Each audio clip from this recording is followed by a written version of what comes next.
As you begin working on your own essay about technology and social media, I encourage you to take a very close look at the student model that appears on page 170, 171 in your textbook. The textbook does an excellent job of annotating or breaking down what the student writer is doing well, but I wanted to include this video to just highlight a couple of things. If you have not yet read through the student model, take a moment to pause the video and read it or reread it. But in the student model, the writer Colin O'Neill establishes the context or the problem of the issue right from the very first sentence. He tells us that college is expensive and that the prices of college are going to continue to rise with each passing year. From here, he cites two sets of authors that are contributing to this discussion. The first author is a journalist named Megan McArdle, and she's talking about the crisis of obtaining a college degree as something called a national neurosis. Essentially, she means that students are being pushed to obtain a college degree as the only way that a person can be successful. Colin O'Neill then puts McArdle's ideas in conversation with a collection of other writers who are basing their thinking off the work of Bozick and DeLucia. These other writers are arguing that, hey, instead of a traditional college experience, students who are ill prepared or students who cannot afford college should be pushed on a trade school trajectory or a vocational school trajectory.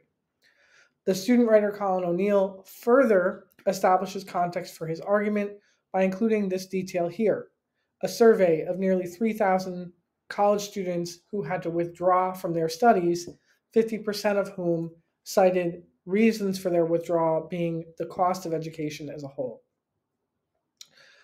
As the student writer continues on, he establishes his own perspective. He points out that there is a gap in the discussion about college education.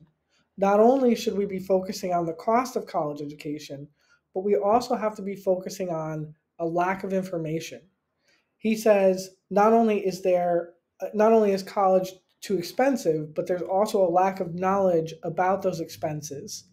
And he further supports that thinking at the end of this paragraph, citing the work of Eliot, Sheridan, Johnson, and Gu, stating that we should be talking to students as young as second grade about the cost of college and about what it takes to enroll in a traditional college program. From here, he cites some studies about child development, social development, and why it is that the age as young as second grade is appropriate to begin talking about these things.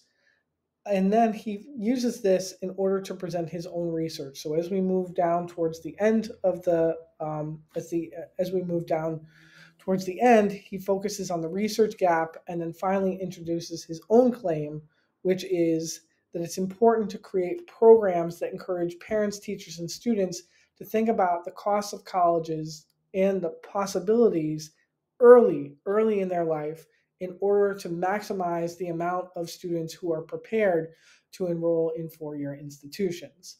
So essentially, yes, college is expensive, but the other piece of the puzzle that we need to think about is educating young people so that they and their families plan financially and also choose smarter colleges. Choose colleges that are have good reputations, but that fall within their price ranges. So again, review the model, review the annotations in the textbook to think about the different steps that the student has taken in order to present the argument, establish a context before introducing his own thesis.